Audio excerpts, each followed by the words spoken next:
अस्सलाम वालेकुम नाज़रीन, साहिल ट्रिक्स में आपको खुशामदीद कहता और उम्मीद करता हूँ कि आज का दिन आपने अच्छे से गुजारा होगा। दोस्तों, आज की वीडियो में मैं आपसे शेयर कर रहा हूँ गैर मुल्कियों के लिए नई फ़ीस का ऐलान जो है वो हो चुका है। फ़ीस को जो है 4 ज़ुमरों में जो है तकसीम किया गया है। अब फ़ीस कौन सी है, कितनी है, कितने से स्टार्ट होती है, कितने पे एंड होती है, यहाँ पे लॉ से कम फ़ीस कितनी है, ज़्यादा से ज़्यादा फ़ीस कितनी है, उसके बारे में मैं आप से आज की वीडियो में बात करने वाला हूं। तो स्टार्ट करने से पहले आपसे एक छोटी सी रिक्वेस्ट कि चैनल को सब्सक्राइब नहीं किया तो सब्सक्राइब कर लीजिए, साथ घंटी को भी ऑन कीजिए ताकि लेटेस्ट अपडेट्स जो है आपको बज़र नोटिफिकेशन मिलती रहे। तो यहाँ पे वीडियो को डायरेक्टली जो है स्टार्ट कर लेते हैं।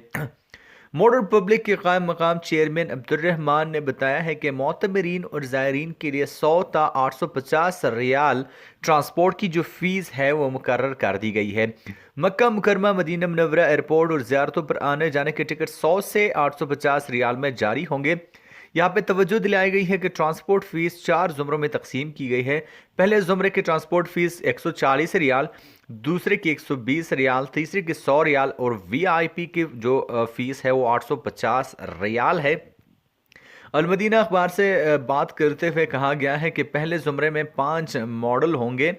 यहाँ पे इसके तहत मोतमरीन को एयरपोर्ट से मक्का मुकरमा लाने ले जाने, नीज़ मक्का मुकरमा और मदीना मुनव्वरा में ज़ियारत गाहों का सफ़र शामिल होगा। साथ में आपको जो खुराक की सहूलत है वो भी आपको यहाँ पे दी जाएगी। तो यहाँ पे जो 4 ज़ुमरे हैं, पहले ज़ुमरे में ट्रांसपोर्ट की फ़ीस जो है 140 रियाल है, दूसरे में 120 रियाल है, तीसरे में 100 रियाल है और यहाँ पे अगर आप वीआईपी जो है वो चाहते हैं तो यहाँ पे आपको 850 रियाल जो है वो देने होंगे। यहाँ पे मैं आपको बता दूं कि जो पहले ज़ुमरे में 5 मॉडल हैं, इसमें आपको मक्का मुकरमा लाने ले जाने, मदीना और में ज़ियारत गाहों का सफ़र और यहाँ पे साथ साथ में आपको खुराक की सहूलत भी आपको मिल जाएगी। तो यही एक नई फीस है। आप क्या समझ रहे होंगे कि यहाँ पे कोई नया टैक्स आ गया, तो वो नहीं है। यहाँ पे सिर्फ जो ट्रांसपोर्ट फीस है वो मुकर्रर कर दी गई है। आई होप गाइस कि आज के वीडियो से आपके इन्फॉर्मेशन में थोड़ा सा इजाफा हो गया होगा। वीडियो पसंद आ जाने पे वीडियो को लाइक कीजिए, चैनल को सब्सक्राइब नहीं किया तो सब्सक्राइब कर लीजिए, साथ घंटी को भी ऑन कीजिए ताकि लेटेस्ट अपडेट्स आपको मिलते रहे। तो मैं मिलता हूँ एक नए वीडियो के साथ। अल्लाह।